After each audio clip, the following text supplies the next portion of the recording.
Ito po mga kalods ang hagupit ng bagyong Upong dito sa aming lungsod sa Placer.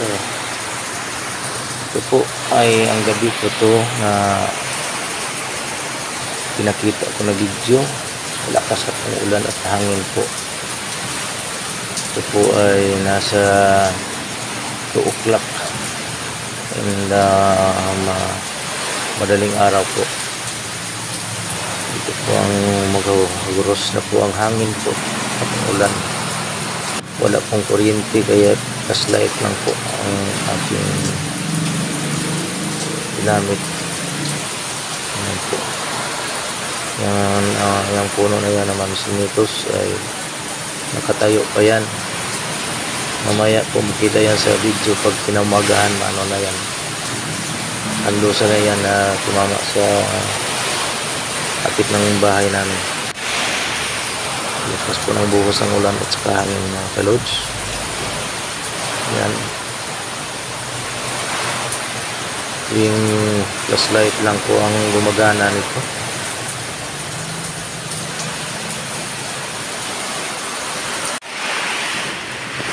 Dito po ay pinasok ko na po yung motor ko sa silid kasi parang matumba na yung motor sa lakas ng ihip ng hangin po dulot ng bagyong Upong.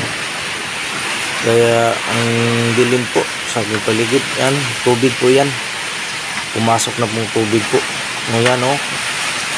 May kilat po yung hangin po, lakas na po, nasa 4 o'clock na po yan, yung humagukit na pinakamalakas yun. Kita nyo yung puno ng nakasanday na po yan sa sa atip, puno ng malaking mansinitos.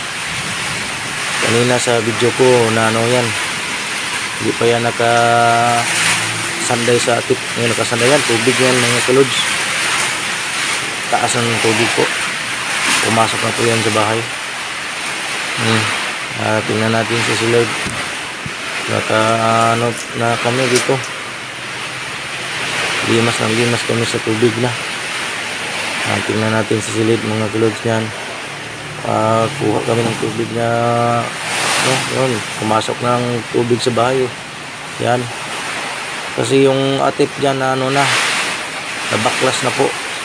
May ilaw kami sa sa battery solar po yan.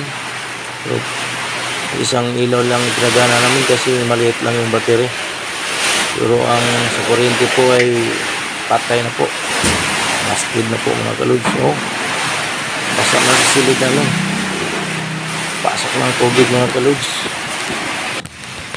Ito na po ang sa maga na, ito na po ang result. Humaupa na po ang tubig, tapos yan ang lusay ng mga puno po. Kita natin yan, kita ng mga kahoy yan, may ang atip niyan sa taas na na po, sa kabila natuklap na po niya, kita sa taas yan, kahoy po niya na nasa nga. Mabuti yung tubig ay humupa na kasi kagabi yung tubig, ito po ang oras na to ay nasa 5 o'clock na po yan, 5:30 na kumagahan yan. Ito po ang mga atip natin sa bahay yan.